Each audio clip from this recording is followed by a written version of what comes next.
de longue date, pardon. Ah, on va y arriver. Tu filmes là? Ouais. Bonsoir, Brouchim Habayim. J'étais en train de dire qu'on a invité un très bon ami, un ancien ami à moi, c'est le chaliach du Rabbi en Seine-et-Marne. Il voyage beaucoup, il passe des heures entières en voiture pour aller voir tous les juifs qui se trouvent dans tous les petits coins, dans tous les patelins de la région. Il est aussi connu, lui, ses parents, bien sûr, avec l'association Or Chana, que tout le monde connaît, qui est une association qui aide beaucoup aussi les gens en difficulté, les personnes âgées, etc. Donc ce soir, le Rav Yossi Amar va nous adresser quelques mots sur le thème. Qui est? Alors voilà, Baou Praba. Merci. Je peux que tu t'assoies ou pas? T'as une chaise? Bonsoir à tous. Chag Sameach. On dit que c'est très intéressant de manger les fruits, c'est surtout intéressant de manger pendant un cours, comme ça au moins on est garanti que personne parle. Mais néanmoins, vous pouvez parler, poser des questions avec grand plaisir. Comme il a mentionné mon très cher ami, le Rav Mendy, qui est ici présent. Parler sur tout Bishvat, parler sur le 15 Shvat, si on peut parler des heures et des heures. Je salue tous ceux qui nous regardent en live, sur Facebook Live. Vous savez qu'aujourd'hui, on parle à un endroit, mais on peut être diffusé dans le monde entier, comme plusieurs dizaines, voire centaines qui nous rejoignent à chaque fois. On va parler aujourd'hui, ce soir, sur le thème qu'on a demandé de parler, qui était justement sur le fait qu'on vient de fêter les 68 ans de la révolution planétaire qui a été faite par le Rabbi de Lubavitch. Ce vendredi, c'était le 10 Shvat, le jour où le Rabbi est devenu Rabbi. Il a pris la direction du mouvement Chabad en 1950. Et bien sûr, on va voir le lien avec la fête de Tu Bishvat qu'on est en train de célébrer ce soir. Et la paracha qu'on vient de lire ce Shabbat. Mais avant de commencer à raconter quelques histoires, je voulais d'abord, je ne sais pas si on peut faire un tour de table, il y a tellement de monde, je vais poser quelques questions. Par exemple, vous, toi, comment tu t'appelles? Daniel. Alors, je vais te parler, on va parler comme s'il n'y a personne d'autre, on parle entre nous. Quand tu es dans une situation critique, une situation difficile, tu as plusieurs choix comment agir.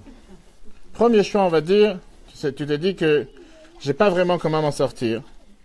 Je peux prendre la première option qui est me suicider. On ne parle pas forcément matériellement, je précise. Je sais pas s'il y a ici des personnes qui ont des pensées suicidaires, on verra dans la soirée. Mais en tout cas, penser le fait de... Après, tu as une personne qui va dire se rendre. De toute façon, je peux pas affronter, je peux rien faire. Tu as une autre personne qui va dire je préfère me battre. Et tu as une personne, puisqu'on parle à la communauté juive, je préfère prier. Moi, je te demande qu'est-ce que tu choisis en cas de difficulté. Faut pas dire en cas d'épreuve, faut pas dire en cas de quand tu es dans une situation critique. Quelle est ta personnalité et qu'est-ce que tu choisis de faire? Un des quatre. Te battre. D'accord. Ok. Combien de personnes sont d'accord avec Daniel? Une seule, deux, trois. Donc 3 personnes sont d'accord avec le fait. 4, 5. 4 personnes disent qu'il faut se battre. Ok. 6. Ok. 7. C'est bien, petit à petit, les gens se réveillent. Ok, 8. Parce que j'avais pas entendu, c'était la troisième proposition. D'accord, la troisième proposition, c'était, on a dit se rendre, baisser les bras, se suicider, se battre ou prier. Donc lui, il a dit se battre et plusieurs personnes ont dit la même chose. Maintenant, moi, je te demande la question suivante, puisque j'ai commencé avec toi, on va continuer. Combien de temps dans ta vie tu vas te battre? Jusqu'au bout? Ok. D'accord. Ton avis, je respecte, on va voir dans la soirée, est-ce que tout le monde est d'accord? Combien de temps tu peux te battre? Combien de force tu as pour te battre? Est-ce que tu te sens être quelqu'un qui est un batteur du début jusqu'à la fin sans fin? Oui, un battant, pardon. Ou bien, oui, un batteur c'est autre chose. Ou bien à un moment, tu vas te fatiguer. À un moment, tu pourras plus te battre. Mais il y a toujours l'espoir que c'est pas le combat pour le combat. Il y a toujours l'espoir que le combat oui. te permette de vaincre. D'accord. Sinon, mais pourtant, vous n'avez pas dit qu'il fallait se battre. Comment? Vous n'étiez pas d'accord avec lui. Si, moi. Ah, vous aussi, vous avez dit d'accord. Mais je sais pas, parce que dans la communauté en général, vous avez raison. En général, les gens diraient, on a l'habitude de dire que quand il y a un souci, il y a un problème, qu'est-ce qu'on fait? On prie. Tout à fait. Qui c'est qui a dit tout à l'heure prier? Hein? Une personne qui a dit prier. Combien d'autres personnes pensent qu'il faudrait prier quand il y a une situation difficile? 2, 3, 4, 5, ça va plus vite. C'est bien, en tout cas beaucoup plus. Mais Hein? on peut prier Et, se battre. et se battre. D'accord. J'allais dire c'est très intelligent et c'est certainement parce que ça vient d'une femme, comme on a vu ce Shabbat. On a vu ce Shabbat la force des chansons des femmes, soit dans la paracha, soit dans la Haftara. Hein? Non, je suis pas allé chercher l'histoire et je suis marié, grâce à Dieu. Non, mais c'est la réalité. La Torah nous dit que les femmes ont plus d'intelligence que les hommes. Donc, troisième option qu'on a dit tout à l'heure, qui était l'option de se rendre. Quand je sais que je peux pas forcément affronter la situation, je sais que j'ai pas forcément les forces de me battre, et je sais que j'ai prié, mais maintenant voilà, il y a un souci, il faut que je prenne une décision. Quoi faire? Je baisse les bras, je me rends, j'accepte la situation. Et pour parler clair, je ne sais pas si tu es marié ou pas. Tu vas te marier un jour? Ok. Donc, dans le cas de couple, pour te parler clairement, dans des situations de conflit qu'il y a dans certains couples, il y a des gens qui acceptent la situation telle qu'elle est, et ils se disent, je suis pas intéressé à me battre toute la vie. La situation, elle est comme ça, j'accepte la situation, et je vis avec. Et j'essaie de faire le meilleur. Je suis pas intéressé à me battre toute la vie avec la personne avec qui je vais partager le reste de ma vie.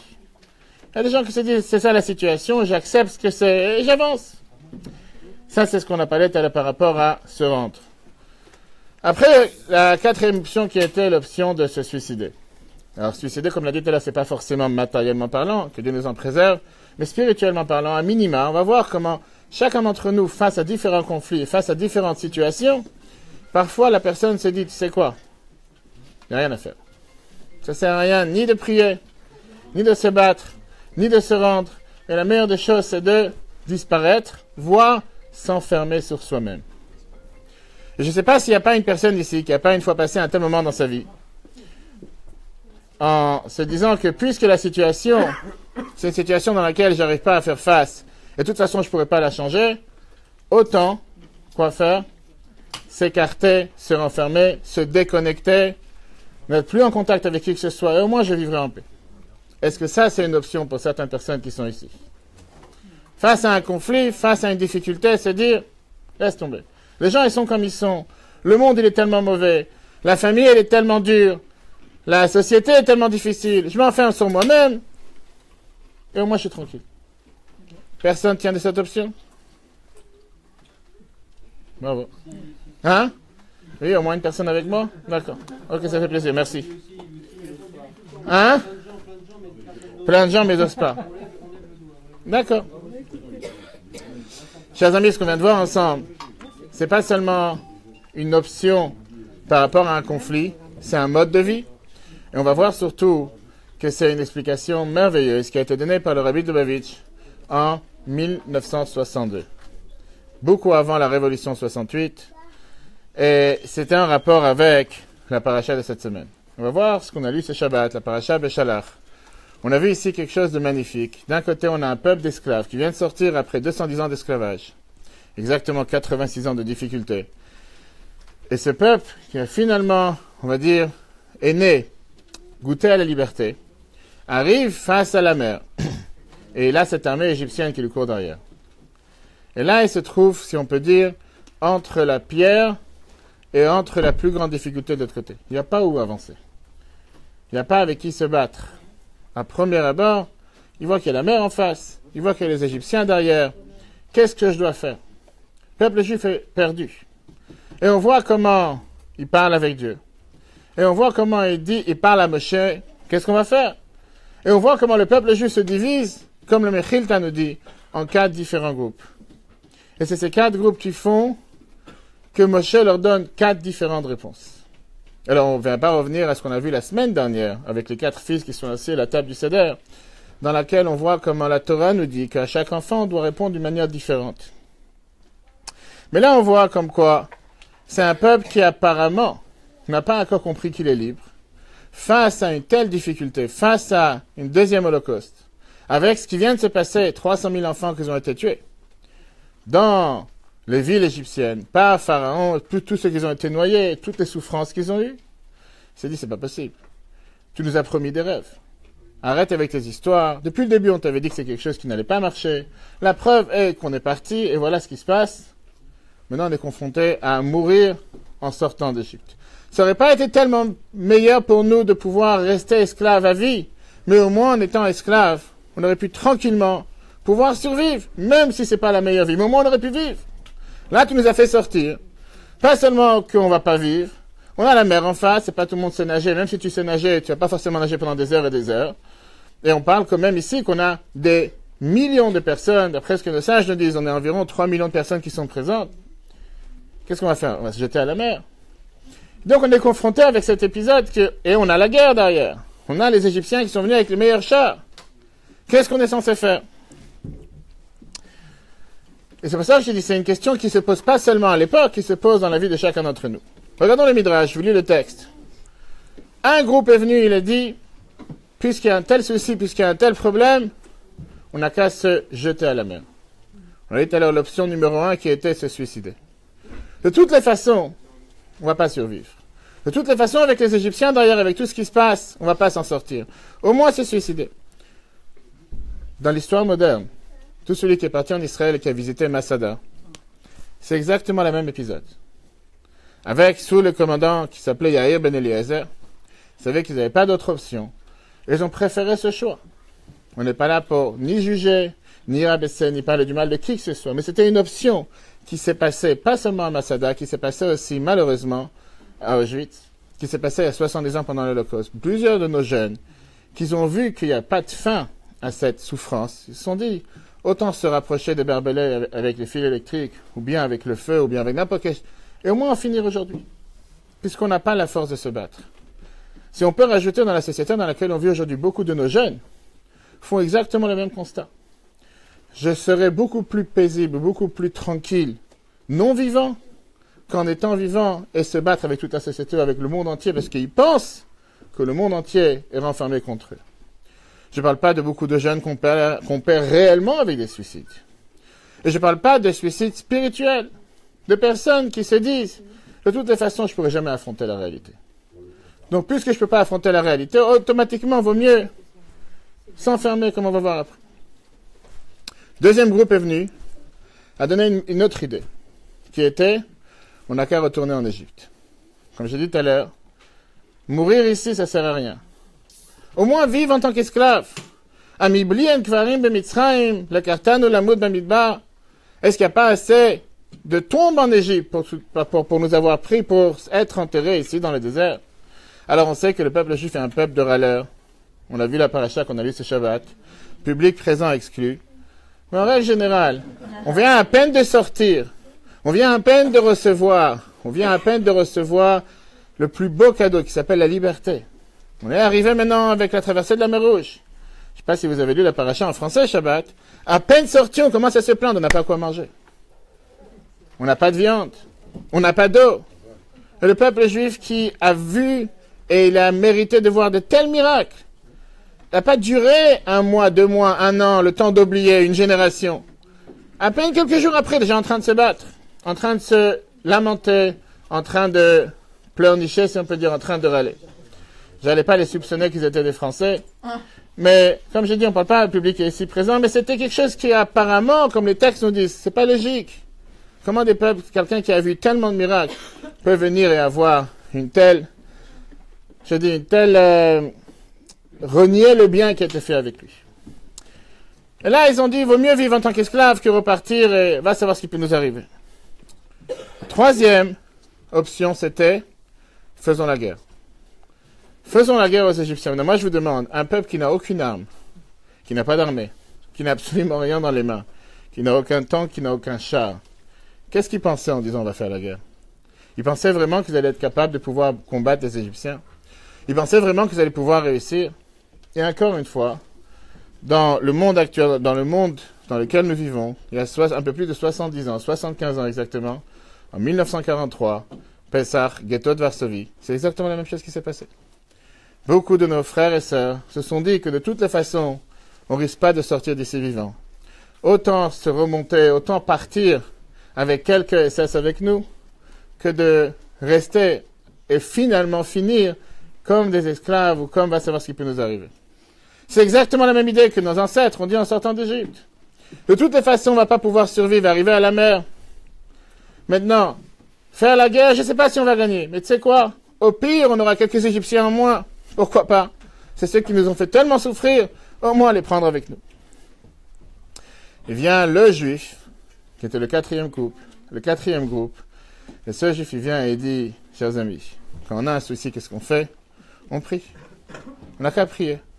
Levons les mains vers le ciel, parlons à Dieu en disant, on veut prier. On n'a qu'à prier à Dieu. Quelle était la réponse? Qu'est-ce que Dieu leur a dit de faire? Quelqu'un a lu la paracha Shabbat. Quelle était la 5e option? La 5e colonne. C'était quoi? Vas-y. Il faut sauter. T'es sûr? Sauter? Nager? Qu'est-ce que ça veut dire? Plonger? Quelqu'un d'autre? Rien faire. Et alors?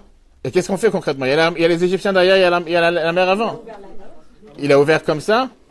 Il fallait d'abord y aller. Bravo. Et là, on voit comme quoi... Qu'est-ce que tu disais? Qu'est-ce que tu veux dire? Vas-y. Comment tu t'appelles? Yael? Chaya. Vas-y, qu'est-ce que tu veux dire? C'est quoi la réponse? Vas-y, parle. J'ai pas entendu. On va y arriver. Bravo. On n'entend pas ce qu'elle dit, Chaya. Qu'est-ce que tu veux dire?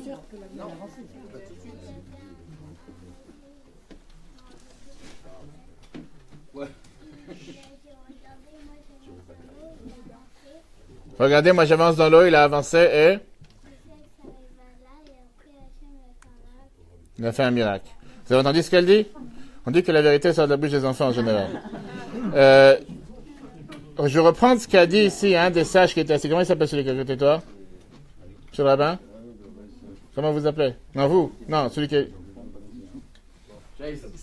Israël. Israël a donné une partie de la réponse, pas exacte, mais tu as donné la réponse. Quand Moshe il s'est tourné vers Dieu pour dire qu'est-ce qu'on doit faire, Dieu lui a dit la chose suivante. D'abord, el bene Israël ve yisao. Parle au peuple juif afin qu'ils avancent. Il leur a pas dit de plonger. Il leur a pas dit de nager. Pas forcément c'était tous des plongeurs ou des nageurs. Il leur a seulement dit, parle au peuple juif qu'ils avancent. Alors quelqu'un il a demandé la question tout à l'heure, est-ce que ça veut pas dire une forme de suicide? De fuite. Exactement. Sauf qu'on va voir que le Mechilta nous explique que la réponse de Moshe, c'était une réponse qui était adaptée, et c'est de là qu'on apprend qu'il y avait les 4 groupes.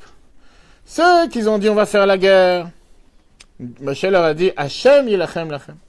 C'est Dieu qui va venir et qui va faire la guerre pour vous. Ceux qui ont dit on va prier, Moshe leur a dit, Atem tacharishun taisez-vous. C'était la première fois dans l'histoire qu'un rabbin a dit à sa communauté, taisez-vous, ne priez pas. Pas ne parlez pas pendant la prière, ne priez pas. En règle générale, ça se passe pas. Et c'est ce que Moshe il a dit. Rachi sur place vient et nous dit, qu'est-ce que ça veut dire ne pas prier? Normal, quand un juif il a un problème, il prie. Rachi dit, c'est pas de pas prier. C'est pas le moment de commencer à prier pendant des heures. Il n'y a pas le temps. C'est pas le but, c'est pas pourquoi on est venu ici. On n'est pas venu pour prier. Il y a un moment pour prier, il y a un moment pour autre chose. À ceux qui ont dit, on va retourner en Égypte. Moshe leur a dit, de la même manière que vous avez vu l'Égypte jusqu'à aujourd'hui, vous ne risquez plus de la revoir encore une fois. Et à ceux qui ont dit, on n'a qu'à se jeter à la mer, pas avancer, mais se jeter à la mer pour se suicider, Moshe leur a dit, restez où vous êtes, ne bougez pas. Et vous allez voir comment Dieu va vous sauver aujourd'hui. Ok. Comme on dit, facile à dire, pas forcément facile à faire. Si on va juxtaposer cette situation dans une situation actuelle et réelle d'un conflit ou d'un challenge ou d'une difficulté qu'on a aujourd'hui, on va pas forcément prendre une de ces 4 options, dire avance. Que dire avance? Avance dans le mur? Comment tu vas avancer? Il y a la mer en face. Comment tu peux avancer? Mais là, c'est ce que Moshe leur a dit. D'abord, Ibn Israël ve Yisraël. Et d'ailleurs, c'est une des questions que les Chachamim nous disent, que Moshe a soulevé. Moshe dit au peuple juif, il dit à Dieu, pardon, qu'est-ce que ça veut dire avance? Avance où? Il y a la mer. Et Dieu qui répond à Moshe, prends ton bâton, lève sur la mer, le même bâton avec lequel... Et là, et tout le monde demande la question, il n'a pas pu dire à l'envers. Il n'a pas pu lui dire, prends ton bâton, tape sur la mer va s'ouvrir, et là on va avancer. Première des choses, il lui dit, avance, dis au peuple juif d'avancer. Avancer où? Je sais pas, il y a la mer, mais avance. N'importe quelle personne sur Terre. La semaine dernière, il y a quelqu'un qui l'a vu sur Waze. Vous avez certainement entendu les nouvelles, il était en train de conduire aux États-Unis. sur un lac glacé. Et Wesh, il a dit, il faut avancer tout droit. Il a avancé tout droit, il est tombé dans le fleuve. Parce que Wesh, il a dit, il faut avancer tout droit. Il a fait exactement ce qui était écrit dans la paracha. Dieu, il a dit, avance. Sauf que là, il y a la mer avance. Et la mer, elle est en face, tu ne peux pas avancer. Mais c'est ce qui s'est passé en réel. Peut-être qu'il a voulu faire ce qui était écrit dans la paracha pour mettre ça en application. Concrètement, je ne pense pas que chacun d'entre nous, tout à l'heure, quand je disais à Rav Mendish, j'étais en train de tourner parce que je ne connaissais pas comment arriver. Et le 181, il y a tous les travaux, il y a la déviation. Alors, je suis passé dans la rue d'à côté. La rue, ouais, je te dis, c'est ici. C'est bien beau de dire que c'est ici, mais si tu vois pas où c'est ici, pareil, Dieu, il dit avance. C'est facile de dire avancer si je vois pas comment avancer. Et là, la question est la suivante. Qu'est-ce qu'on est censé penser au moment où Dieu, il vient nous dire ce commandement, où Moshe vient nous dire ce devoir par le peuple juif et avance? Merci. Tu nous as déjà roulé une fois, tu vas pas nous rouler une deuxième fois. On vient de sortir, tu nous as fait croire des merveilles, tu nous as dit qu'on va ressortir, on va devenir libre. Et qu'est-ce qui se passe? On a ces Égyptiens derrière, on a la mer à l'avant, on est déjà tellement déprimés. Qu'est-ce qu'on va avancer maintenant? Ça y est, tu nous as déjà trompé une fois. Combien de fois tu veux... Déjà, depuis le départ, on voulait pas te croire. Rappelons-nous que déjà au départ, comme Moshe est venu le voir en disant qu'ils allaient pouvoir sortir d'Égypte et qu'ils allaient avoir des miracles, c'était pas si sûr que ça. Et néanmoins, c'est ce que Moshe leur a dit. Qu'est-ce qui s'est passé concrètement? Tout le monde connaît l'histoire. Une fois, comme elle a dit justement Chaya tout à l'heure, une fois que ce fameux Nachshon ben Aminadav, chef de tribu de Yehuda, est rentré dans l'eau, la mer s'est ouverte, et le peuple juif est passé, c'était totalement sec, le miracle qui s'est passé, etc., etc. Et même pas un seul miracle, une fois qu'on a traversé la mer, on est devenu riche, et beaucoup plus riche que ce qu'on était avant, et un miracle que chacun, il imagine et il voudrait avoir dans la vie de tous les jours. Sauf, on sait très bien que la Torah n'est pas un livre d'histoire. La Torah n'est pas là pour nous raconter des histoires. Et si la Torah nous raconte cette histoire, qu'on répète chaque année, et qu'on a répété longuement ce Shabbat, et pas seulement ce Shabbat, on le répète tous les jours, dans la Tfila, Az Yashem Moshe, que tout le monde chante dans la prière, la Torah, elle cherche ici à nous faire passer un message. Pas seulement un message dans la vie en général, mais dans la vie personnelle. Et on va tout de suite voir, basé sur ce discours que Rabbi l'a prononcé en 1962, comment ces 4 groupes, on peut les retrouver dans la communauté, on peut les retrouver dans la société, on peut les retrouver dans le monde, on peut les retrouver dans une famille, et on peut les retrouver surtout dans sa personnalité. On va voir comment chacun d'entre nous, à certains moments de la vie, à certains moments, à certaines décisions, on est confronté à ces 4 différentes méthodes, ces 4 différentes manières d'agir, et on va voir à la fin quelle est la meilleure méthode, comment nous devons faire. Tout en commençant par l'introduction, que aucune de ces 4 est fausse. Aucune de ces 4 est erronée. Les 4 sont bonnes. Les 4, on doit les mettre en application, ça dépend quand, ça dépend comment. Parfois, il faut en mettre 2, 3. Mais on va voir que basé sur ce qu'on a lu ce Shabbat, comment notre vie peut être tellement meilleure, et comment parfois on peut éviter tellement d'aggravation, tellement de colère, tellement de tristesse, tellement d'enfermement, et même des fois aider quelqu'un qui est dans notre entourage, grâce à ces 4 épisodes. Comme j'ai dit tout à l'heure, si on doit résumer ça en 2018, on a celui qui s'enfuit, on a le deuxième, celui qui est le conformiste, celui qui s'adapte à la situation, c'est comme ça, il n'y a rien à faire. On a celui qui est le combattant, Daniel, et on a celui qui est le croyant passif. Et dans la vie de tous les jours, si je dois diviser ici, on peut faire même en 2, est-ce que quelqu'un préfère être un acteur ou un spectateur? Est-ce que je préfère aller voir un match ou je préfère jouer dans le match? Ça ne se discute pas. La réalité des faits est que quand tu as le Stade de France qui est plein avec 80 000 personnes, tu n'as pas 80 000 joueurs sur le terrain. La réalité, elle est que tu as peut-être 80 000 personnes au stade et peut-être des centaines de milliers devant la télévision qui sont aussi acteurs en criant, en sautant en l'air et en face à voir ce qu'ils font. Mais sur le terrain, il y a très peu de joueurs. Dans la vie réelle, la réalité, elle est que beaucoup de gens préfèrent volontairement ou involontairement être un spectateur et évitent, ne voudraient pas être sur le terrain en train de jouer. C'est tellement plus facile à parler de ce que l'autre est en train de faire que de faire soi-même. C'est le monde dans lequel on vit. Est-ce que c'est ce qu'il faut faire? On n'a pas dit c'est ce qu'il faut faire. Vous n'êtes pas d'accord? Monsieur à la cascade, dites-moi pourquoi. C'est que quoi? Ah, je suis d'accord. Dans la vie, on est ce qu'on fait. Je suis tout à fait d'accord avec vous. Le devoir, c'est pas d'être spectateur, mais je dis dans la réalité, quand on voit le monde, Ah, regardons, vous parliez d'un avis personnel. Il y a le monde et après, il y a ce qu'on ressent personnel. 100%. Regardons rien qu'aujourd'hui la situation, les dernières années avec la Syrie. Comment le monde peut parler du jour au lendemain qu'il faut faire, qu'il faut faire, qu'il faut faire, et en réalité, le monde est spectateur. Quand on remonte à 70 ans en arrière pour ce qui concerne le peuple juif, c'était exactement la même chose. Ne pas dire que les gens n'étaient pas au courant, on avait les plans de juifs, et malheureusement, jusqu'à ce que certains ont eu peur que ça allait arriver à leur porte, les gens étaient spectateurs. Et dans la vie réelle, beaucoup de gens se disent quand ils voient quelque chose qui se passe dans la rue, qu'est-ce que je vais mouiller? Qu'est-ce que je vais mélanger? Qu'est-ce que je vais commencer à me mêler de quelque chose qui ne me regarde pas? Laisse faire. Le jour où ça me concernera, là, je vais commencer à agir. Je n'ai pas dit c'est ce qu'il faut faire, mais je dis malheureusement, c'est une approche.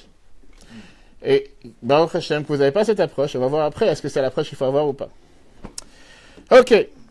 Prenons la première approche. Première approche qui était, ceux qui ont dit, quelle était la première approche? Jouer. Pourquoi jouer? Ah, il n'y a pas de souci, on peut jouer. Dans la première approche qu'on a vue tout à l'heure, bien sûr, jouer. Dans les 4 groupes qu'on a vus tout à l'heure, dans les 4 options qu'on avait vues tout à l'heure, de fuir, ça c'était la première approche? Vous êtes sûr? Bravo. Comment tu t'appelles? Clara. Encore une fois une femme. Ok? Ça fait exprès certainement. Oui, se suicider. Ça c'était la première approche. Maintenant, qu'est-ce que ça veut dire se suicider dans la vie tout court? Je ne parle pas matériellement parlant. Vous inquiétez pas. Spirituellement parlant, qu'est-ce que ça veut dire? Quand quelqu'un il est confronté à un tel problème, l'Égypte à l'arrière, la mer à l'avant, il ne sait pas quoi faire, en 2 mots, une telle destruction, et surtout quand on remonte avec ce qui s'est passé avec le peuple juif, il y a 70 ans, on parle ici, le Rabbi est devenu Rabbi en 1950. Quelques années après l'Holocauste, le peuple juif est en train de se relever des cendres de l'Holocauste, avec tout ce qui s'est passé à Treblinka, Dachau, Bergen-Belsen, et va savoir tous les autres atrocités qu'ils ont pu subir. Le peuple juif n'avait pas forcément l'envie de vouloir relever la tête facilement. Elie Wiesel, vous avez tous connu certainement, a rencontré le Rabbi en 1965. Je ne sais pas si combien d'entre vous ont lu ses mémoires. Sinon, vous pouvez toujours les lire, c'est très intéressant. Il a un livre qui s'appelle Les Nuits, en anglais Nights. Il a plusieurs livres dans lesquels il raconte les audiences privées et ses rencontres avec le Rabbi. Et dans ces rencontres, il dit comme quoi au départ, il avait beaucoup de questions sur tout ce qu'il a vu et tout ce qu'il a vécu. Et il a dit au Rabbi que je ne suis pas intéressé à me marier. Dans un tel monde, une telle situation, avec ce que j'ai vécu, quoi c'est ça de se marier? Quoi c'est ça d'avoir des enfants? De toutes les façons, le monde tel qu'il est, tel qu'il va, il n'y a rien qui va changer. Et il raconte comme quoi le Rabbi l'a convaincu en lui disant qu'au contraire, ne pas donner une deuxième victoire à Hitler, le plus important c'est de se marier, d'avoir des enfants. Pour faire l'histoire courte, il a eu la chance que le jour de son mariage, le Rabbi lui a envoyé un bouquet de fleurs en cadeau. Il a eu un garçon qui s'appelle Elisha sur le nom de son père, qui a été tué. Et le Rabbi lui a envoyé un autre bouquet de fleurs pour la brit milah de son fils. Mais au départ, il dit comme quoi il avait ce débat interne, il a une très magnifique lettre qu'il a eu un échange avec le Rabbi de 8 pages, dans laquelle il débat sur où était Dieu pendant l'Holocauste. Fameuse question. Et le Rabbi qui lui répond, je ne sais pas toute la lettre, si vous voulez, je donnerai la référence après, dans laquelle le Rabbi lui explique que la question n'est pas où était Dieu, mais où était l'homme. Où était l'homme qui était au courant et qui n'a pas agi. Mais au final, c'est Elie Wiesel, comme beaucoup d'autres de sa génération, était avec l'idée de se dire, mais à quoi bon de vivre dans un tel monde? À quoi ça sert de se marier, de construire? Plus ou moins, comme l'approche qu'on a vue, qui était à l'époque, se jeter à la mer. Ça ne veut pas forcément dire qu'il avait décidé de se suicider matériellement, mais spirituellement, il s'est dit, le monde. On juxtapose ça aujourd'hui, c'est ce qu'on appelle certains ultra-orthodoxes, qui se mettent dans un monde d'isolation, en se disant que puisque de toute façon on ne peut pas affronter le monde, et puisque de toute façon on ne peut pas confronter tout ce qui se passe dans ce monde, qui n'est pas du tout conforme avec ce qu'on voudrait avoir, vaut mieux s'enfermer sur soi-même. Vaut mieux s'enfermer dans son ghetto, vaut mieux s'enfermer dans ce qu'on appelle la mer du Talmud. En hébreu, il y a ce qu'on appelle le Yam HaTalmud, la mer du Talmud, la mer de la Chassidut, s'enfermer dans son livre, s'enfermer dans ses 4 coins, ne pas avoir affaire avec le monde, s'excentrer du monde, de devenir totalement un vrai extraterrestre, ne pas profiter du monde. Et à ce moment-là, je suis sûr que je serai au moins protégé. Ah, je vis dans cette planète, comme on dit tout bête, qu'est-ce que je fasse? Mais au moins, je suis enfermé sur moi-même. Je ne sais pas si vous connaissez, il y a un groupe en États-Unis qui s'appelle les Amish. Vous avez entendu parler une fois? C'est pas ni moi ni le Rav Mendy qui est ici, mais on ressemble. Et puisque je parle d'eux, je vais raconter une histoire. Vous avez rencontré des vrais Amish une fois? Ils ressemblent à des Lubavitch, sincèrement. Ils ont chapeau, barbe. Il y a un grand orateur aux États-Unis qui s'appelle le Rav Tversky, très connu. Il parle dans le monde entier. Aujourd'hui, il est très âgé. Il raconte une histoire sur les Amish. Il dit qu'une fois, il était dans l'avion. Et il s'assoit à côté d'un juif américain, laïque, non religieux. Et lui, il est assis, il a un chapeau, vous savez, comme les chapeaux relevés, chapeau en fourrure. Il a le long surtout, le long habit de rabbin. Et il s'assoit à côté de lui dans l'avion. Et ce juif qui n'est pas du tout laïque, qui n'est pas du tout religieux, il le regarde avec un air bizarre et il lui dit, mais quelle honte. Vous n'avez pas honte, vous, avec vos habits? Comment vous faites? Pas seulement honte au peuple juif, c'est à cause de vous qu'il y a l'antisémitisme. C'est à cause de vous que le monde est tellement contre le peuple juif. Au lieu de devenir normal, au lieu de s'adapter au mode de vie du monde, et il commence à, on va dire, se déchaîner sur lui pendant 10 minutes. Et là, qui entend, il entend ce que l'autre il a dit, il répond pas. À la fin de son long discours, il dit, excusez-moi, monsieur, qui vous a dit que je suis juif? L'autre il est étonné. Il dit, attends, je connais les chapeaux, je connais la barbe. Il fait, vous savez que je suis Amish? L'autre dit, quoi? Il fait, oui, je suis Amish. Il fait, non, mais c'est pas possible. Il fait, oui, je vous dis, c'est vrai. Il dit, mais c'est magnifique de voir des gens comme vous. C'est incroyable de voir des gens que même en telle année, c'était dans les années 70-80 l'histoire, qui gardent leur mode de vie, qui ne se mélangent pas dans la société. Et ils recommencent le même discours pendant 10 minutes. Et là, le Rav Tversky, il dit, avec un grand sourire, plein d'amour, c'est quelqu'un qui, vraiment, c'est quelqu'un qui a rapproché des centaines de milliers de juifs à travers la planète. Il dit, cher frère, comment est-ce possible que quand je te parais en tant que juif, je mérite tous les insultes? Maintenant que je te dis je suis ami, je mérite tous les honneurs. Ça, c'était la parenthèse, on a souvenu. Ça, c'est le premier groupe. Ceux qui se disent l'isolation, faut totalement.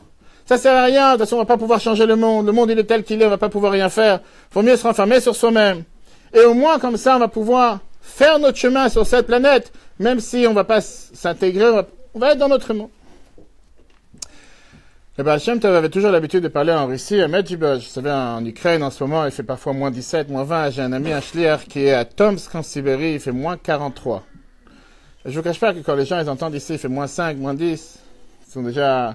L'année dernière, on avait l'allumage de Hanouka à Fontainebleau, il faisait moins 10, de face au château de Fontainebleau. Il faisait froid, mais dire qu'il faisait moins 43, non. C'est moins 10. Moins 43, c'est vraiment froid. Et il y a un fameux dicton chassidique, qui a deux manières de se réchauffer. On peut être un juif en fourrure et on peut allumer une cheminée. Un juif en fourrure veut dire quelqu'un qui se dit que puisque j'ai froid, je prends un manteau en fourrure, un manteau on appelle ça un manteau en cuir, une belle fourrure, et je me réchauffe. Le problème, c'est que je me réchauffe que moi-même. On peut allumer un feu, et là, pas seulement je me réchauffe, mais je réchauffe tous ceux qui sont autour. Le premier exemple, c'est celui qui vient et qui se dit, puisque de toute façon le monde il est tel qu'il est, autant m'isoler, autant me séparer, autant m'enfermer, et là je suis tranquille. Ok. Est-ce que c'est une bonne approche ou pas? On verra après, mais ça ressemble à l'approche que nos ancêtres ont pris, qui était l'approche suicidaire de se dire, de toute façon, il n'y a pas de choix, il n'y a pas d'espoir. Deuxième groupe, c'est celui qui cherche le compromis. Qu'est-ce que ça veut dire qu'il cherche le compromis? Il cherche à s'adapter. Et en Égypte, ce qui s'était passé, c'est celui qui a dit on n'a qu'à retourner en Égypte. De toutes les façons, la mer est là. Je peux rien faire face à la mer.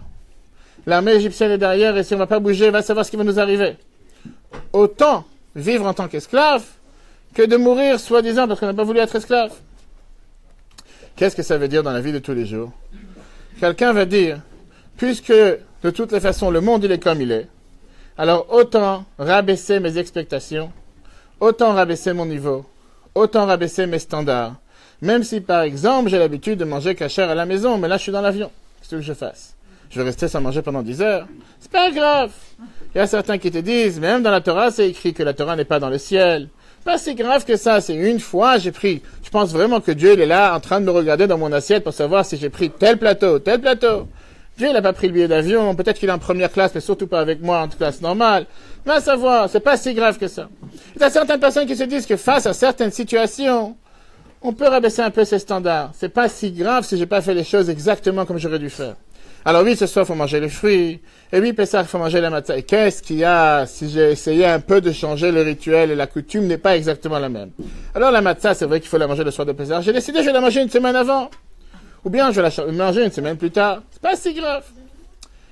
Parlant de la matzah, je vais raconter une histoire qui s'est passée avec un sénateur américain qui est toujours vivant. Certainement, vous le connaissez. C'est un aujourd'hui des plus grands défenseurs d'Israël sur la planète, à un niveau international. Il s'appelle Rudy Bashevitz. Sénateur, qui est un sénateur à Minnesota. C'est un juif qui a eu la chance, dans les années 70, quand il venait d'arriver, et il était encore très très jeune, que le Rabbi de Lubavitch a demandé à son émissaire à l'époque, toujours vivant, le Rav Feller, qui est arrivé à Minnesota tout au début, de lui amener une matzah pour Pessah. Il tape à son bureau du sénateur américain, jeune sénateur. La secrétaire ouvre la porte, elle lui dit « Qu'est-ce que vous cherchez ?» Il dit « J'ai un paquet, j'ai un colis, je travaille pour la poste, US Post, et je voudrais transmettre ça au sénateur. » Donc elle va voir le sénateur Rudy Bashevitz, qui dit à sa secrétaire « Ah, rabbin, il a rendez-vous, j'ai pas de don à donner à qui que ce soit, ces rabbins de toute façon ils font rien toute la journée, ils sont là juste pour ramasser de l'argent. Laisse-moi tranquille, j'ai pas le temps. » Et la secrétaire lui a dit « Écoute, il est là pour même pas 2 minutes, il t'a amené un paquet, c'est pour toi le paquet, il est destiné à toi. Prends 2 minutes, prends. » Et parfois, grâce au secrétaire, ça passe plus facilement. Donc il accepte, il rentre dans son bureau. Il lui dit, écoutez, monsieur le sénateur, j'ai pour vous un paquet qui vient de la part du Rabbi de Lubavitch. Perso, le Rabbi a demandé que je vous transmette cette matzah pour vous. Il dit, monsieur le rabbin, écoutez-moi bien, moi et Pessah, ça fait 4. Matzah, donnez-la à quelqu'un qui va l'utiliser. Ça sert à rien de me donner cette matzah, j'en ai pas besoin, c'est pas pour moi. Qu'est-ce que je vais faire avec? Il lui dit, écoute, moi je suis un facteur. C'est destiné à vous, je ne vais pas la prendre pour moi. C'est votre adresse dessus. Prenez-la, la seule chose que je vous demande, le soir de Pessah, 18 avril, mangez la matzah. Merci, au revoir. 3 mois plus tard, il se rencontre dans un endroit à Minnesota. Et ce Rudy Bashevitz, le sénateur, il appelle le Rav Feller et lui dit, tiens, je vais te raconter une histoire. Tu te rappelles qu'il y a 3 mois, tu m'as rencontré, tu m'as donné la matzah? Il dit oui. Il fait, regarde, moi j'ai un rituel, tous les dimanches matin, d'aller jouer au golf à 1h30 de Minnesota. 1h30 de route. Presque comme la Seine-et-Marne, on fait des kilomètres et des kilomètres. Exactement la même chose. Il dit, pourquoi je vais tellement loin? Il n'y a pas de terrain de golf sur Minnesota? Bien sûr qu'il y en a. Alors pourquoi je vais tellement loin? Parce que là-bas, il y a un cheeseburger, que le goût de ce cheeseburger, je ne trouve pas dans tout Minnesota. Donc je suis prêt à aller jouer au golf à 1h30 de route, pour aller pouvoir acheter mon cheeseburger à midi pile. Après, je rentre à la maison. Comme ça, j'ai commencé ma semaine en forme, le sport, le cheeseburger, tout va bien. C'était pendant Pessah. Je suis parti jouer à mon golf. Mon rituel, religieusement, tous les dimanches matins, sans faute. J'ai fini de jouer, et je vois dans ma sacoche votre sac avec la matzah. Je me suis dit, c'est dommage, il s'est dérangé, il est venu au bureau, il me l'a amené. Qu'est-ce que je vais faire? Je vais la jeter. J'ai dit, tiens, j'ai une idée. Je vais acheter un cheeseburger, je vais enlever le pain, et je vais mettre la matzah à la place. Pas mal comme idée, c'est juste une idée juive. Il dit, au moins, ça va donner un goût différent au cheeseburger, je mange toute l'année la même chose. Et il attendait la réponse que le Raphaël avait le dire face à ce qu'il vient de dire. Alors avant de donner la réponse, dites-moi vous. Un bon début. Un bon début. Encore une femme. Quoi d'autre? Cheeseburger, c'est pas très cachère, quoi. C'est pas très cachère. C'est juste un peu cachère. Peut-être il était glad. Aujourd'hui, il y a même des faux tampons glad. C'est pas... Bref, et il a répondu la chose suivante. Il lui a dit, tu ne peux pas t'imaginer le bonheur que tu as fait face à Dieu cette année en mangeant la matzah. Ça, c'est un autre point fort que le Rabbi nous a enseigné. Comment savoir se focaliser sur le point positif. Ne pas regarder sur le point négatif. La parenthèse est refermée par rapport à ce qu'on a dit tout à l'heure. Ceux qui se disent, de toutes les façons, je dois me conformer à la situation. Je ne peux pas changer les choses. La situation est telle qu'elle est. Il faut mieux s'adapter. Ah, pour ça, je devrais rabaisser mes standards. Pour ça, même si la Torah me dit qu'il faut manger kasher, pas travailler Shabbat, mettre des tefilines, je suis d'accord avec ça. Mais j'ai un rendez-vous ce matin. Je suis obligé de mettre des tefilines la première heure. Je peux la faire dans 1 heure, dans 2 heures. Vous savez comment la Torah elle est. Tu fais pas une fois, tu fais pas 2 fois. À midi, tu as un autre rendez-vous. À 1 heure, tu as ta femme qui t'appelle, et shalom bayit, la paix dans le couple. Il faut toujours faire ce que ta femme demande parce que tu peux avoir des problèmes à la maison. Et le temps que tu rentres à la maison, tu as oublié de mettre tes tefilines. Ou tu as oublié, ou tu te dis, il est trop tard, j'ai raté, c'est dommage, j'aurais dû les mettre le matin. En tout cas, ça c'est le deuxième groupe de ceux qui se disent, vaut mieux se rendre. De toutes les façons, je ne pourrais pas faire quoi que ce soit. Passons au troisième. Le troisième, c'est notre cher ami Daniel. C'est le boxeur. Je ne sais pas si c'est boxeur, mais celui qui vient et qui dit, moi je vais me battre. C'est quelqu'un qui est sur terre pour se battre avec la terre entière.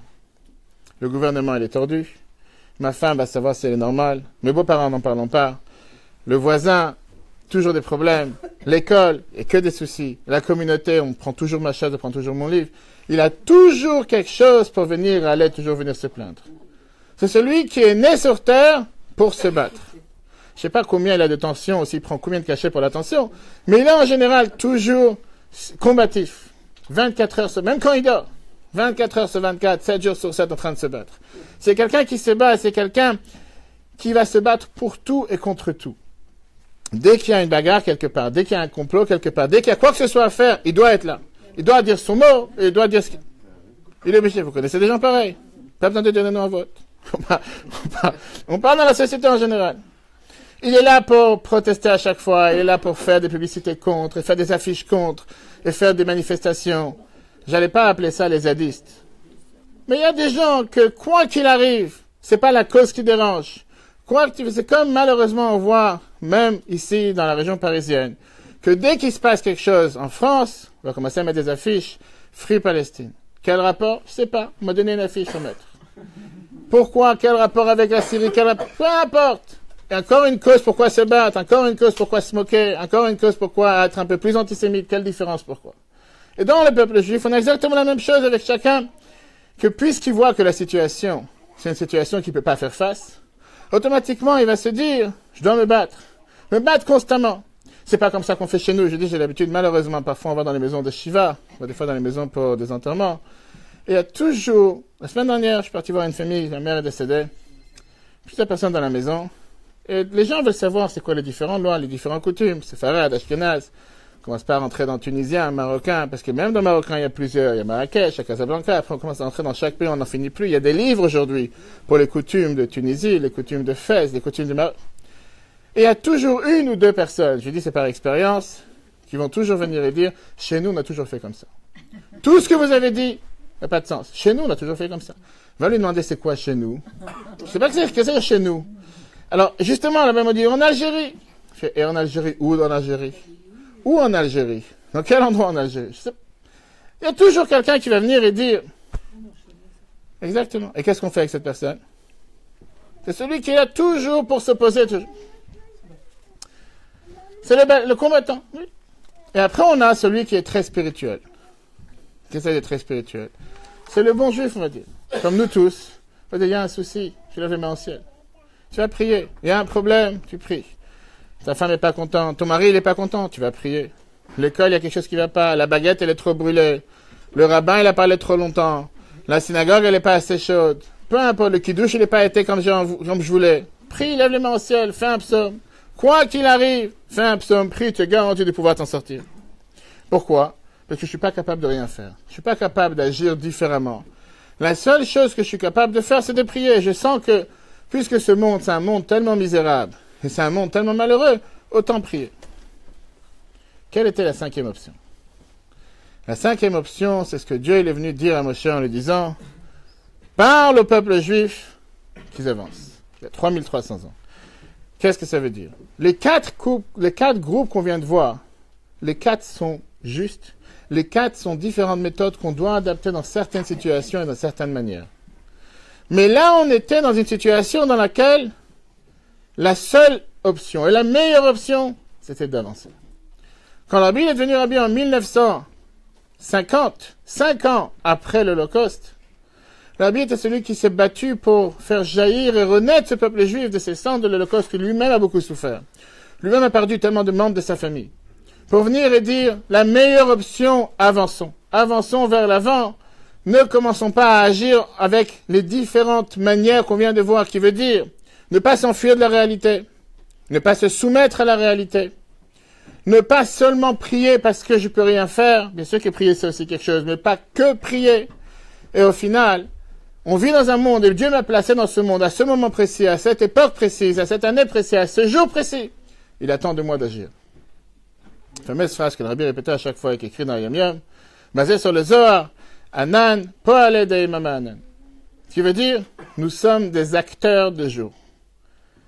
Pas que des spectateurs, nous avons le devoir d'être des acteurs, et des acteurs de lumière.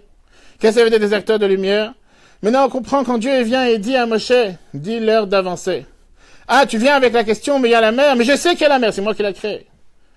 C'est moi qui ai créé cette mer, je sais très bien qu'il y a une mer. Et je sais très bien par quel chemin ils sont passés, je suis au courant qu'il y a la mer. Néanmoins, je te dis qu'ils avancent. Alors, il y en a certains qui vont appeler ça un test de confiance. Certains vont appeler ça un test de Emouna. Certains vont appeler un doute. Est-ce que Dieu vraiment existe? Dieu l'a dit de la même manière qu'on était ici dans un peuple, dans un pays dans lequel personne ne pouvait s'en sortir. À tel point que l'Agmara nous dit que pas un esclave était capable de sortir d'un pays qui était le plus fort au monde à l'époque, qui était l'Égypte. Et néanmoins, en un instant, tout le peuple juif a réussi à s'en sortir. De la même manière, je sais très bien qu'il y a la mer. Avance. Pas te noyer, pas plonger, mais avance. Va de l'avant. Ça ne veut pas dire que je m'enfuis de la réalité. Je suis au courant qu'il y a les Égyptiens derrière. Je sais qu'il y a des problèmes. Ça ne veut pas dire que je me rends. Ça ne veut pas dire que je me suicide. Et ça ne veut pas dire que je deviens tout d'un coup spirituel. Et ça se peut que c'est un peu des quatre ensemble. Mais Dieu, il attend de nous de faire un pas en avant et d'avancer. Alors, qu'est-ce que ça veut dire, ça, dans la vie de chacun d'entre nous? Concrètement, comme on a posé la question au départ, tu te trouves dans une situation difficile. Quelle est l'option? Qu'est-ce que tu vas faire? Concrètement, qu'est-ce que tu dois faire? D'après ce qu'on vient de voir, se rappeler que Dieu nous a donné cette mission. La mission qui est que je ne peux pas faire du surplace. Je ne peux pas faire du stand-by. Je suis obligé d'avancer. Je n'ai pas l'autre choix. Le monde, la société, je ne pourrais pas les changer. Mais au moins se changer soi-même. La Torah nous dit que chaque humain est comparé à un petit monde comme le grand monde. Et c'est ça le point commun avec le soir de ce soir qui est Tou Bishvat. Pourquoi la Torah compare l'humain à l'arbre? Pourquoi ce soir on appelle Rosh Hashanah l'Aïlanot? Qu'est-ce que ça veut dire le Rosh Hashanah des arbres ou de l'arbre? Pourquoi pas Rosh Hashanah des fruits de la terre? Pourquoi pas Rosh Hashanah des animaux? Pourquoi pas Rosh Hashanah des poissons? Pourquoi pas Rosh Hashanah des plantes? Pourquoi tout d'un coup on s'est mis à fêter Rosh Hashanah des arbres? Ici parce que le peuple juif cherche à avoir des Rosh Hashanah ou des fêtes en plus. D'abord, je ne sais pas combien de Tunisiens il y a ici parmi nous, mais il ne faut pas forcément avoir une fête pour avoir quoi manger et fêter autour du manger. Ils sont connus de pouvoir n'importe quelle fois, même si c'est pas créé, ils vont créer, et tant mieux pour eux, toujours se réunir dans la joie. Mais on n'a pas besoin de créer une fête en plus. Et si tu as créé une fête en plus, pourquoi juste les arbres? Magnifique enseignement que j'ai répété plusieurs fois, et surtout en 1947, que ça rejoint à tout ce qu'on vient de dire. La particularité d'un arbre. Comment je sais que cet arbre, il est vivant? Par ça qu'il pousse. Mais pas seulement par ça qu'il pousse. Par ça qu'il donne des fruits. Un arbre qui ne donne pas de fruits, il y a un problème avec lui. Alors, je ne sais pas combien d'arbres il y a ici dans le coin en Seine-et-Marne. Au Betrabad, on a des arbres, on a un cerisier, un poirier, des noix, tout celui qui veut venir peut en profiter. Et chaque fois que les jardiniers y passent, il me dit, cette année, il n'y aura pas de cerises. On va savoir, c'est un prophète, certainement. C'est un portugais, je ne sais pas s'il est prophète. Mais il s'y connaît, en tout cas, dans les jardins. Il voit la tendance de l'arbre. Il dit, cette année, il y aura double cerise par rapport à l'année dernière. Comment? Pourquoi? Le bon Dieu, il a certainement dit quelque chose à la nuit. Il s'y connaît. Et il peut voir, quand on voit un arbre, est-ce qu'il a un problème? Il n'a pas un problème. Est-ce qu'il faut arranger? Pas arranger. La Torah, elle te dit, pourquoi on est comparé à l'arbre? Parce qu'on a le devoir, d'abord, d'avoir des racines qui sont énormément solides. Même si les arbres, on ne voit pas leurs racines. Mais croyez-moi que s'il n'y a pas de racines, l'arbre ne serait pas là. Et les racines, c'est la émouna à la foi que chaque juif a. On a devoir d'avoir cette émouna, d'avoir cette foi qui est solide. Que quoi qu'il arrive sur terre, ne pas penser un instant que Dieu peut nous oublier. Ne pas penser un instant qu'on est tout seul, que Dieu ne nous protège pas. Quand on entend, je dis, c'est vrai qu'on est tellement habitué à entendre les nouvelles. Mais quand on entend rien qu'hier soir, il y a 24 heures, que 2 terroristes rentrent dans un établissement juif à Itamar, avec des bouteilles, des cocktails Molotov, on l'a trouvé plus tard, et qu'on réussit à en attraper un, et que l'autre, pour l'instant, il est enfui, on finira par l'attraper. Quand on compte les miracles qui se passent en Israël, à longueur de journée, et qu'on se dit, mais c'est incroyable, avec tellement de loups, et avec tellement d'ennemis tout autour, qui depuis 70 ans cherchent à tout faire pour va savoir quoi, il y a la main de Dieu qui est là pour pas seulement nous protéger, mais faire en sorte qu'à longueur de journée, on n'a même pas le temps de relever les miracles, il y en a tellement qui se passent. Alors certains vont dire, oui, aujourd'hui on voit plus de miracles, il n'y a pas les diplômes, il n'y a pas l'ouverture de la mer Rouge. Moi j'allais dire, si tu vis déjà avec ta femme en paix, c'est déjà le plus grand miracle sur terre. La Torah nous le dit, l'Agmara nous dit dans l'Agmara Sota, que le fait que Dieu il a fait en sorte qu'un couple se maintient, c'est plus dur que l'ouverture de la mer Rouge. Et la réalité elle est, qu'au final, dans le monde dans lequel on vit, combien de gens ne s'imaginent pas un instant qu'ils étaient là hier, qu'ils sont là aujourd'hui, qu'ils seront là demain, c'est tout à fait normal. Que Dieu nous en préserve, il y a beaucoup de gens qui étaient là hier, qui ne sont pas là aujourd'hui. Et d'ailleurs, comme il a dit le Rav Ben tout à l'heure, c'est une des raisons pour qu'on a l'habitude de faire Shechian ou Vekiman ou Vegian ou Lisman Azeh. Qu'est-ce que ça veut dire? Que Dieu nous a fait revivre, nous a fait se maintenir, et nous a fait arriver à ce moment précis. Combien de nos ancêtres, combien de nos proches, combien de jeunes, je dis en tant qu'aumônier dans les hôpitaux, dans les prisons, combien de fois on voit des gens, je suis parti voir dimanche quelqu'un qui est en phase finale, à l'hôpital de Forcil. Sa famille m'a dit, va le voir. Sa petite fille m'a appelé, m'a dit, je t'en supplie, va voir, mettre les tefilines, parler avec lui, lui amener à manger. Il est en soins palliatifs. Je suis arrivé dans l'unité de réanimation. Et j'étais sûr que j'allais voir quelqu'un, pouvoir parler, discuter avec quelqu'un. Et la personne était entubée de tous les côtés. Totalement endormie. Je suis parti voir les infirmières, j'aurais dit, mais est-ce qu'il a parlé ce matin? Est-ce qu'il parle tout à l'heure? Est-ce que c'est parce que je suis là, il est tellement émotionné? Il m'a dit, non, n'ayez pas peur de le réveiller. Je sais pourquoi je vais le réveiller. Il est en train de dormir, laisse dormir. Et je pouvais même pas parler avec la personne. Grâce à Dieu, aujourd'hui, sa petite fille m'a appelé, m'a dit qu'il s'est réveillé. Alors, c'est pas du tout ma présence, ça n'a rien à voir. C'est que Dieu l'a décidé qu'il doit être parmi nous. Mais j'ai dit, combien de fois on a cette chance de pouvoir rencontrer des gens qu'on ne sait pas s'ils sont là aujourd'hui, s'ils seront là demain? Et c'est la raison pour laquelle on a le devoir. Et on est schizophrène du remerciement que chaque matin, dès qu'on se réveille, la première des choses qu'on dit, Modéani. Qu'est-ce que ça veut dire Modéani? Être reconnaissant envers Dieu. Contrairement à ce que nos ancêtres, la Torah n'est pas là pour parler du mal de nos ancêtres.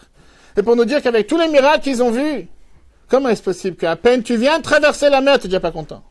Tu viens de devenir le plus grand milliardaire sur terre. La Torah nous dit que ce qu'ils ont reçu comme butin en traversant la mer, c'était beaucoup plus nombreux que ce qu'ils avaient en Égypte. C'est ça, on a construit après le temple. Et avec ça, ils viennent et ils disent à Moshe, ce qu'on a vu dans la paracha, et c'est pas fini, c'est le début de tout ce qu'on va voir les prochaines semaines. On n'a pas quoi manger, on n'a pas quoi boire, on était tellement plus heureux en Égypte. On avait des sushis gratuits, on avait les poissons gratuits, on avait les concombres gratuits. Viens la Torah, elle nous dit, c'est ce qu'on doit apprendre à la fête de Toubishvat. La base, la Emouna. Être fort en soi-même, avoir cette foi, et être garanti que Dieu est présent pour nous à chaque instant. Mais ça suffit pas. Il faut avoir le tronc. Le tronc, c'est bien sûr l'étude de la Torah et surtout la pratique des mitzvot. Puisque quand on veut voir, je sais pas s'il y a des docteurs parmi nous, mais quand on veut savoir si le cœur de quelqu'un fonctionne, on cherche par la main. En général, on vérifie le pouls pour savoir si le cœur bat. Et quand quelqu'un il demande, mais en général, quel rapport avec la main? C'est le cœur qui a un problème, c'est pas la main. Et la réponse, elle est que pour savoir si quelqu'un y croit, ça passe par l'action. Si quelqu'un il dit à sa femme du matin jusqu'au soir, je t'aime, mais il ne fait rien pour montrer qu'il aime, je sais pas si forcément ces mots veulent dire quelque chose. On peut être un juif dans le cœur, mais être un juif dans le cœur seulement, ça n'a aucune importance. On doit passer par l'action. Ça, c'est l'arbre. Mais c'est pas fini. Le dernier point de l'arbre, c'est aussi les fruits.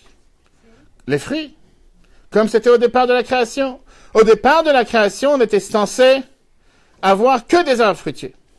Malheureusement, à cause de la faute d'Adam et Ève, ça s'est déréglé. On a commencé à avoir des arbres stériles. Et comme Mashiach sera là, ça reviendra la norme. Qu'est-ce que ça veut dire des arbres fruitiers dans la vie de tous les jours? Avoir un impact sur un autre juif. Pas comme le groupe des isolations en Europe, pour pas mentionner. Mais ceux qui s'isolent entre eux, ne surtout pas avoir un contact avec un autre juif. On est prêt à parler avec un collègue, un ami de votre travail, un ami dans la voiture, un voisin, de tout, sauf lui dire Chag Sameach ou Shabbat Shalom. Va savoir, la religion, ça reste privé. Ça correspond pas à qui que ce soit dans la rue. Et qu'est-ce qu'il y a si tu as la chance d'avoir une patiente ou un patient juif? Et si tu as la chance d'avoir un collègue qui travaille avec toi, de lui demander est-ce que tu as comment faire Hanouka? Est-ce que tu sais que c'est tout Bishvat ce soir? Est-ce que tu sais que dans 1 mois on va fêter Purim? Est-ce que tu sais que dans 2 mois on va fêter Pessah? Est-ce que tu sais que dans 8 mois on va fêter Rosh Hashanah? Rien de mal. Pourquoi pas parler avec un collègue? Juste Shabbat Shalom, t'as besoin de quoi que ce soit. La Torah nous dit ça, c'est la preuve même que l'arbre il est vivant, que l'arbre réussit par ça qui donne des fruits. Et le devoir de chacun d'entre nous, c'est de se dire, qu'est-ce que j'ai fait sur la planète aujourd'hui pour l'autre? Si Dieu m'a placé sur cette planète, c'est qu'il m'a donné une mission. Il m'a pas donné une mission ici juste pour me plaindre, juste pour me lamenter, juste pour me battre ou juste pour prier. Il m'a donné une mission d'agir, d'aller en avant, de bouger. Et si je dois agir, je dois agir d'une manière qu'on puisse voir des fruits. Et chacun de nous a la possibilité d'avoir des fruits. Pas seulement des fruits matériels, mais des fruits spirituels. Chers amis, avant de terminer, j'ai une très belle histoire. Je ne sais pas combien de temps il reste. Une histoire? Permettez? Toute la nuit? Merci. Ok. Et après, vous allez regretter. Chers amis, une très belle histoire pour vous montrer ce point. Comme quoi le rabbi était capable de prendre un juif, non religieux, laïque. Parce que certaines personnes parfois se disent, oui, mais moi, c'est pas mon standard, c'est pas... Il y a quelqu'un qui m'a demandé une question à l'Afrique il y a 2 jours, une femme qui m'écrit par WhatsApp une question me demandant, est-ce que un tel mariage peut prendre place dans la religion pour les Chabad? C'est un mariage que la Torah interdit. Et elle m'a envoyé, je sais qu'il est tard, il est minuit. Je lui ai dit, sache que Lubavitch fait partie du peuple juif. Et si la Torah l'interdit, il n'y a pas de raison que pour Lubavitch ce soit permis. Oui, c'est vrai, on est très ouvert et très tolérant, mais c'est la Torah qui l'interdit. Qu'est-ce que tu veux? Il y a des fois des gens qui se disent, oui, j'ai pas eu la chance de naître dans une maison religieuse. Je suis pas né dans un milieu religieux. J'ai pas la chance d'avoir des amis religieux. Oui, quelqu'un qui est dans le système, c'est normal que lui, mais moi, comme on dit, j'ai fait ma vie, j'ai passé mon... Je pourrais pas changer. Je vais vous montrer par cette histoire. Le rabbi avait une approche envers qui que ce soit, juif comme non-juif, sans différence. Je suis sûr que vous avez tous vu des vidéos du rabbi. Comme quoi, il venait se conseiller, demander ses bénédictions, sans différence de pratique, connaissance ou éducation. La même amour pour chaque juif, la même approche pour chaque juif, jusqu'à des fois dérégler tout son planning pour un simple couple de juifs non religieux qui ont décidé de se marier sur sa demande. Regardez les détails, comment c'est magnifique et ça nous apprend comment dans la vie de tous les jours. C'est la même approche que nous devons avoir envers notre entourage, envers nos proches. Parfois, on se met un plan Vigipirate en se disant, si t'es pas comme moi, prends la porte. Si tu fais pas exactement les choses comme moi j'ai décidé qu'il faut faire, t'as pas le droit de mettre tes pieds chez moi à la maison, que ce soit Pessah, le Rik, que ce soit tellement d'autres choses. Et vient le rabbi qui nous montre avec son amour du peuple juif comment on doit agir, comment on doit accepter chacun et comment on doit faire en sorte qu'ensemble, avancer pour rendre ce monde un monde meilleur. Regardez l'histoire. Une femme qui raconte, Emmanuel, elle dit comme quoi elle, pas seulement, elle n'était pas religieuse, mais elle a décidé d'avancer dans la Torah et elle habitait à New York. Et à l'époque, c'était connu qu'on avait la possibilité de demander au rabbi une bracha pour son mariage et proposer même des dates. Quand est-ce qu'on doit se marier? Est-ce que le rabbi propose telle date ou telle date? Si c'est une date propice ou quoi que ce soit. Et donc, elle a dit, j'ai une date au mois de Kislev et une date au mois de Tishri. Kislev, c'est Hanouka, Tishri, les fêtes, Rosh Hashanah Kippour, etc. Et le rabbi leur a dit, pourquoi traîner tellement tard? Si vous avez l'option de se marier en Tishri, choisissez Tishri. Elle a dit, ok, on avait la date le 12 Tishri. 12 Tishri, c'est 2 jours après Kippour. Sauf que le 13 Tishri, c'est le jour de la Hula du Rabbi Maharaj, qui est le 4e rabbi de Chabad. Et le rabbi, en général, à Brooklyn, faisait une grande réunion chassidique avec des milliers de personnes qui sont présentes. Vous allez me dire, et alors? En règle générale, si le rabbi fait cette réunion avec des milliers de personnes, et si moi je décide de me marier ce soir, je sais que la salle est vide. Il y aura certainement 10 personnes dans le mariage, parce que tout le monde va préférer aller voir, surtout que dans ces années-là, le rabbi ne sortait pas tous les jours, et on ne pouvait pas voir le rabbi régulièrement. Donc je sais que le mariage, il est raté. Donc on s'est dit, on va pas faire le mariage le mardi soir, puisque c'est mardi soir où le rabbi devrait réunir tout le monde. On va faire le mariage lundi soir. La veille, là on est garanti que les amis, la famille, tous ceux qui doivent venir, ils seront présents parmi nous. On s'est dit, au moins c'est une date libre. Ok. Donc on a décidé finalement de se marier ce soir-là. C'est elle qui a répondu tout à l'heure, non? Et on avance. Avant de fixer son mariage, avant de finir la date, elle s'est dit comme ça, le jour du mariage en général, c'est un jour que n'importe quelle personne se prépare, que ce soit côté maquillage, photo, spirituellement, les psaumes, jeûner. Chacun il est dans ses affaires, on va dire. Et là, elle reçoit un appel du secrétariat du rabbi. Elle dit, j'ai jamais rencontré le rabbi personnellement. Je suis jamais venu le voir. Apparemment, il ne sait pas qui je suis. Le rabbi qui voit des centaines et des centaines de lettres par jour et qui reçoit des milliers de juifs sur une période de plusieurs mois. Le jour de mon mariage, le rabbi m'appelle, c'était le secrétaire, le Rav Klein, à 1h, et il me dit que sache que pour des raisons spirituelles, le rabbi a décidé de faire la réunion chassidique ce soir. Le secrétaire du rabbi qui appelle la fiancée.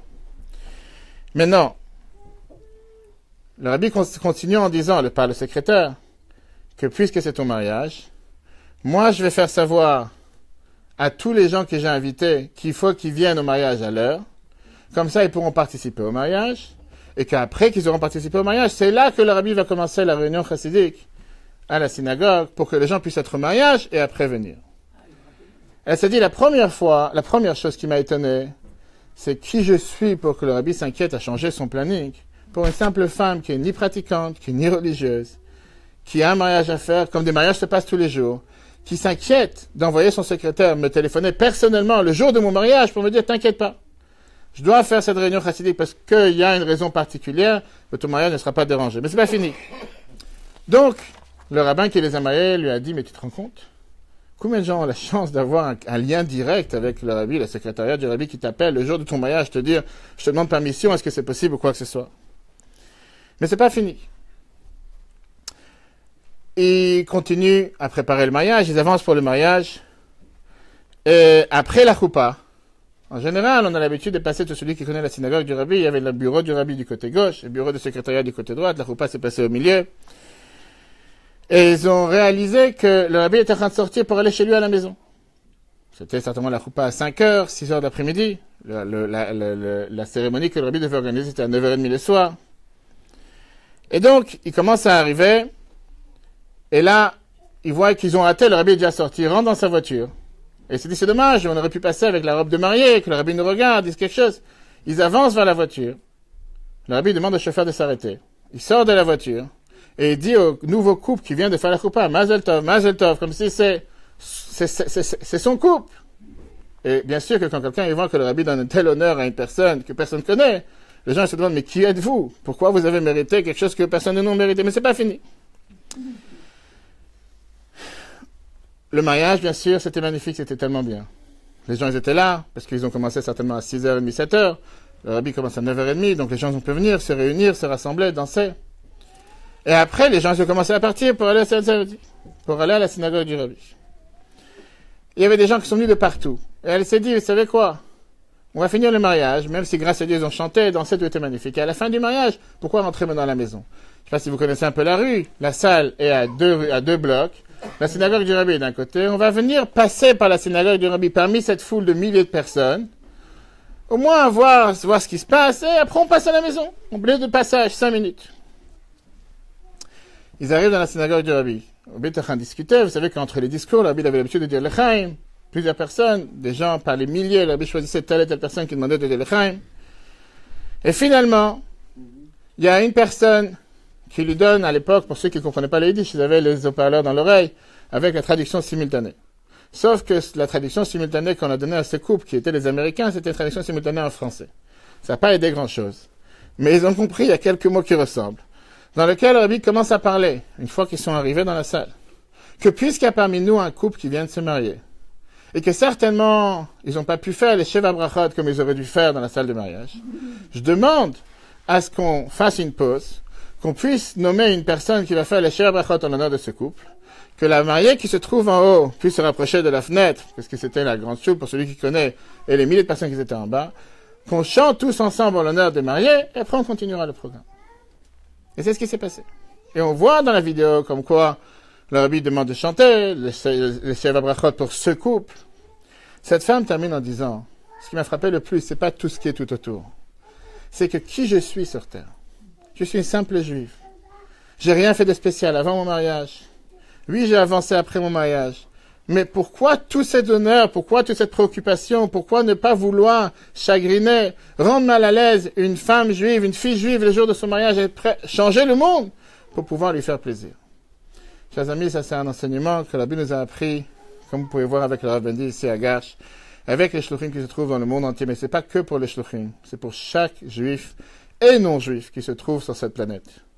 La mission que Dieu a donnée à chacun d'entre nous est une mission qui est irremplaçable. Et même si on a l'habitude de se dire que rien n'est irremplaçable, la réalité elle est que si Dieu il a décidé qu'on soit présent à tel moment, telle heure, tel jour, telle date, c'est parce qu'on a une mission sur terre à remplir.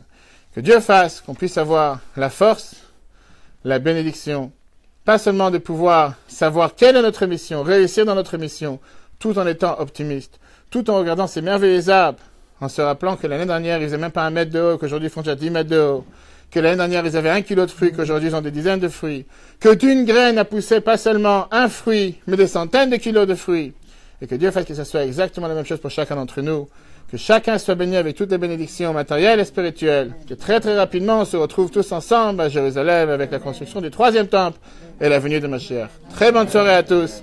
Chag Sameach, Chag Sameach.